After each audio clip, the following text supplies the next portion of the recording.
हाँ जी, नमस्ते दीदी लोग। ठीक है, बड़ी इलायची बिकती है।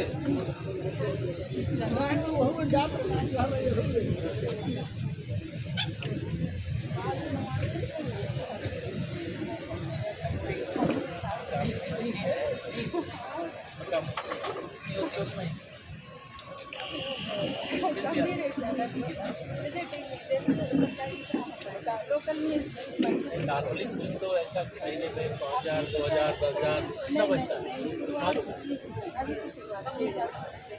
यही बिकी है, इससे पहले नहीं बिकी। क्या है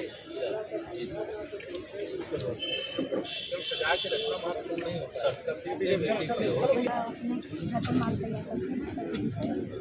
बाबा रामदेव वाले से कनेक्ट कराओ, सब ले लेंगे। ठीक है, हाँ नहीं अच्छा है, बिक रहा होगा। हाँ बिक रहा है। तेल कहाँ लगा, स्पेलर लगा हुआ है। क्या है, इसको भी फायदा मिल सकता है। स्पेलर सही रहता, आटा चटनी, मसाला चटनी, और सब्सिडी अच्छी है। हम जल्दी करवा सकते हैं सर जी।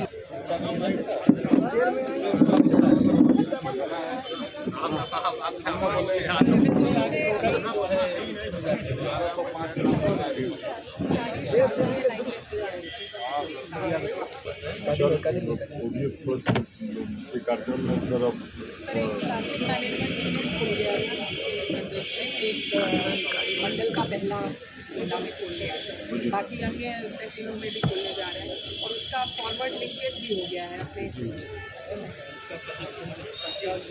सर ये जो प्रधानमंत्री सड़क योजना ग्रामीण योजना बननी है सर, जो यूज नहीं होता है प्लास्टिक मुक्त उत्तर प्रदेश सही सर, उसी में सर अभियान में लोगों को आग्रह करना चाहिए। और सर जी इसकी कीमत अगर आपको करके दे, इसका कोई क्रय केंद्र बनाना चाहिए। सर जी है सर, ये क्रय केंद्र ये सर जैसा घर जहाँ भी जाना होता है, जिस वजह से भी जाना होता है, हमारा प्रयास पहला यही रहता है कि संगठन के कार्यकर्ताओं के साथ भी भेंट अलग से हो जाए और उनके माध्यम से जो विषय हैं जनता से जुड़े हुए, संगठन से जुड़े हुए, उनकी जानकारी मिल जाए। तो अभी मैंने कार्यकर्ताओं के साथ संवाद किया है। यहाँ कुछ जो गरीब कल्याण और किसान उत्थान और जो महिला सशक्तिकरण की दृष्टिकोण से कुछ योजनाएं जो चल रही हैं, उसका यहाँ स्टॉल लगा था, उनका निरीक्षण भी किया हूँ। और मैं आपको, चूंकि आप राजनीतिक सवाल करें, उससे पहले बता दूं, 2027 के विधानसभा चुनाव में भारतीय जनता पार्टी 2017 दोहराएगी। प्रचंड बहुमत से तीसरी बार उत्तर प्रदेश में भारतीय जनता पार्टी की सरकार बनेगी। सपा, बसपा, कांग्रेस ये तीनों एक साथ मिलकर लड़े, चाहे अलग अलग लड़े, इनका हश्र वही होगा जो 2017 के विधानसभा चुनाव में हुआ था। श्री अखिलेश यादव जी का जो फर्जी पीडीए है, जो परिवार डेवलपमेंट एजेंसी जिसके वो स्वयं चेयरमैन हैं और उनके परिवार के लोग उसके अलग अलग डायरेक्टर हैं, गुंडों, अपराधियों, माफियाओं के संरक्षक हैं, तो उनका तो राजनीतिक दृष्टि से कोई भविष्य नहीं है। 2022 के विधानसभा चुनाव में समाजवादी पार्टी स्वर्गीय मुलायम सिंह यादव जी के जाने के बाद अपना सर्वोच्च प्राप्त कर चुकी है। वो 100 के आसपास सीटें उस समय पाई थी और 2017 में 47 सीटों पर सिमट गई थी। हमारी कोशिश होगी कि 2027 में ये 47 का आंकड़ा भी न छू पावे। ऐसा हमें विश्वास है कि जनता भाजपा के साथ है। 2024 के लोकसभा चुनाव में दुष्प्रचार का सहारा लिया सपा ने, कांग्रेस के गठबंधन ने, उसमें कुछ सीटें हमारी लोकसभा में घटी थी, लेकिन उनके झूठ का गुब्बारे की हवा हरियाणा विधानसभा चुनाव में, महाराष्ट्र विधानसभा चुनाव में, दिल्ली विधानसभा चुनाव में, 2024 लोकसभा चुनाव के बाद वह निकल चुकी है। तीनों राज्यों में प्रचंड बहुमत से भाजपा की सरकारें बन चुकी हैं और यह विजय यात्रा 2027 तक नहीं, 2047 तक जारी रहेगी।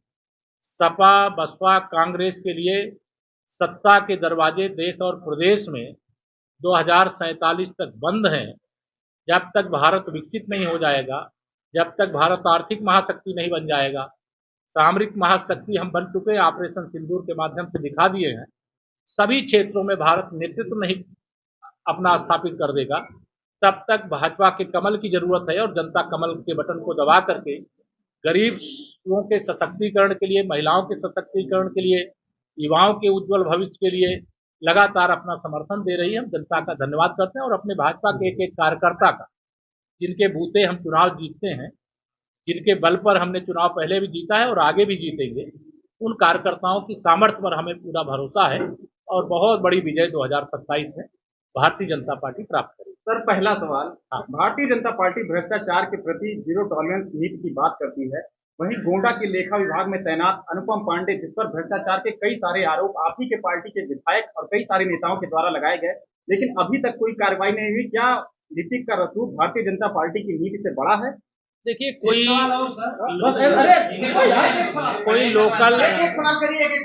लोकल समस्या, लोकल शिकायत होगी, जो भी दोषी होगा जांच करके उसके खिलाफ कार्रवाई होगी, और कोई गलत करने वाले को कोई बचा नहीं पाएगा। कल मोहन भागवत साहब ने 77 साल की उम्र से, आपका क्या नजरिया है कि मैं राष्ट्रीय स्वयंसेवक संघ का स्वयंसेवक हूँ। परम पूज्य सरसंघ चालक जी के किसी बयान पे टिप्पणी करने का ना तो मुझे नैतिक अधिकार है, ना मैं स्वयंसेवक के नाते कोई उस पर टिप्पणी कर सकता हूं।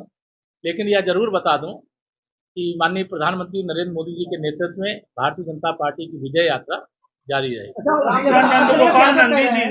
नंदगोपाल नंदी जी ने कहा कि उनकी सरकार में जो बैठे हुए अधिकारी हैं उनकी बात नहीं सुन रहे हैं। मैंने बताया ना, जो परेशान, मैं सुन लिया आपकी बात। जो अधिकारी गड़बड़ करेगा, कोई शिकायत मुख्यमंत्री जी से माननीय मंत्री ने किया है और वो आप सब तक कैसे पहुंची है मुझे मालूम नहीं है, लेकिन जो शिकायत होती है उसकी जांच होती, जो दोषी होता है उसके खिलाफ कार्रवाई पहले भी हुई है और आगे भी होगी। अखिलेश यादव कह रहे हैं कि डिप्टी सीएम केशव प्रसाद मौर्य सुबह मेरे ही खिलाफ ट्वीट करके अपनी राजनीति शुरू कर दी, उनके पास तो कोई एजेंडा नहीं है।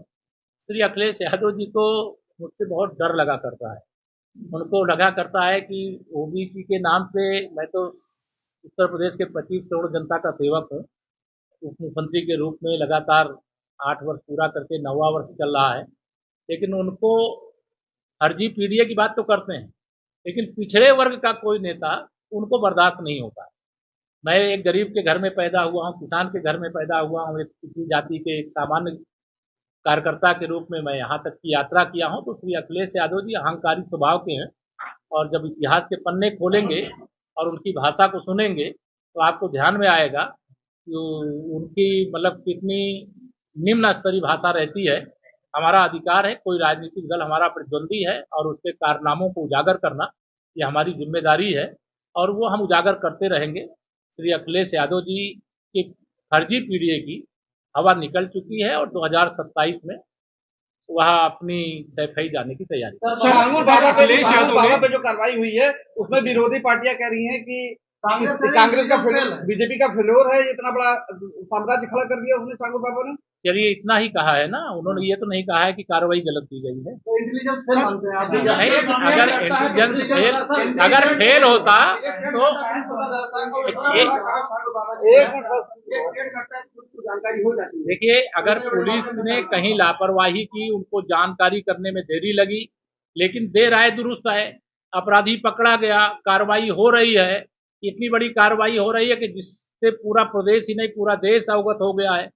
यहाँ पर कोई भी गैर कानूनी कृत्य करेगा, और जो अभी कर रहा हो, शायद ऐसे और बहुत सारे मामले होंगे जिनका पता करना अभी बाकी हो। एक एक चीज का पता लगाएंगे, उसमें समाज का भी सहयोग है, पुलिस भी अपनी जिम्मेदारी निभा रही, प्रशासन भी।